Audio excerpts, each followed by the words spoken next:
Morning. The Lord's chamber. Sorvane wakes slowly, the last of the sedative releasing him into full consciousness like a hand opening. He lies still for a moment, oriented, taking stock. The fever is gone. He can feel its absence the way you feel the absence of a sound that has been present so long you stopped noticing it. He should feel relief. He feels strange, unsettled in a way that has nothing to do with the illness. He woke with the absolute certainty that something had happened. Not something bad, not danger, not crisis. Something else. Something that sat in his chest like a coal still holding warmth long after the fire has gone out. He could not name it. He had no framework for it. He was a man who dealt in certainties, in ground taken and held, in orders given and followed, in problems that had solutions. This was not that kind of problem. He turns his head on the pillow. The scent hits him immediately. Violets, close and unmistakable, not the distant ghost of it he has grown accustomed to in the halls and corridors of Calivorne, but immediate, present, as though someone has been here, as though someone is still, somehow, here. He sits up slowly and looks at the pillow beside his. He does not know why he looks at it. There is nothing there. There is nothing there. He puts his hand on it anyway. It is cool. But it is the cool of something recently vacated, not the cool of something never touched. And he knows the difference. He has slept in enough cold camps and warm beds to know the difference. And this. He pulls his hand back. He sits on the edge of the bed and looks at the room. You are losing your mind. Later, Sorvane is dressed, moving through his morning, reviewing dispatches, meeting with his general, doing the ordinary work of a man administering a newly acquired holding. He does all of it. He does none of it. Some part of him is still in the chamber, still reaching for the shape of whatever the night held that he cannot quite remember. My lord, the boundary reports. Yes. Has anyone been in my chamber while I was ill? The physician, myself, twice. One of the household women brought fresh linen on the second day. The steward arranged it. No one else? No, my lord. We kept it quiet. You don't like fuss when you're ill. Sorvane nods slowly.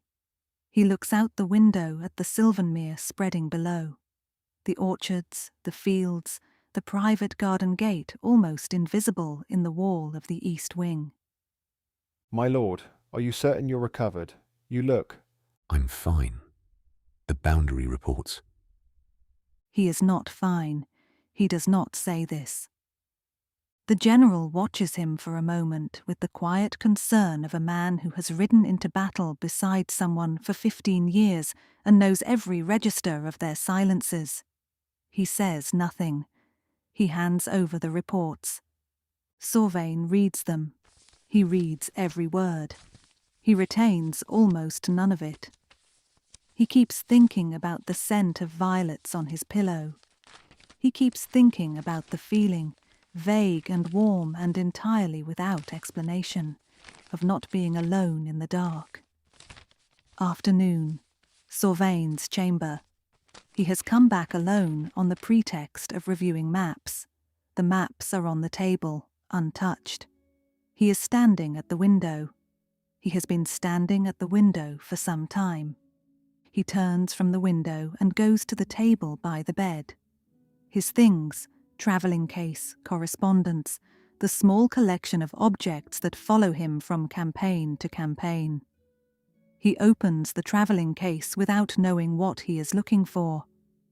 He finds them at once. Violets, a small cluster of them, fresh cut, laid carefully on top of his folded correspondence, as though placed there by a deliberate hand. Not wilting, not scattered, placed. He stares at them for a long moment. Then he picks them up. He holds them in both hands. this man who holds swords, who signs orders that move armies, who has never in his adult life been at a loss for what to do next. He holds a small bunch of violets in both hands, and he looks at them and he does not move. The scent rises immediately. The same scent from his pillow this morning. The same scent that lives in the halls of Calivorne like a gentle haunting. The same scent he has come to associate, without knowing why, without having any logical reason to, with the portrait in the entrance hall, with violet eyes looking through him, with a woman he has never met and cannot stop thinking about. How? No answer.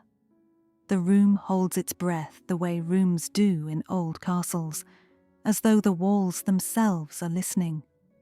He lifts the violets slowly and presses them briefly to his face, breathes in, closes his eyes. In the dream he cannot quite reach in waking, there had been warmth, and the scent of violets, and the feeling of something precious, something impossible, resting in his arms just long enough to become the thing he would spend the rest of his life reaching for.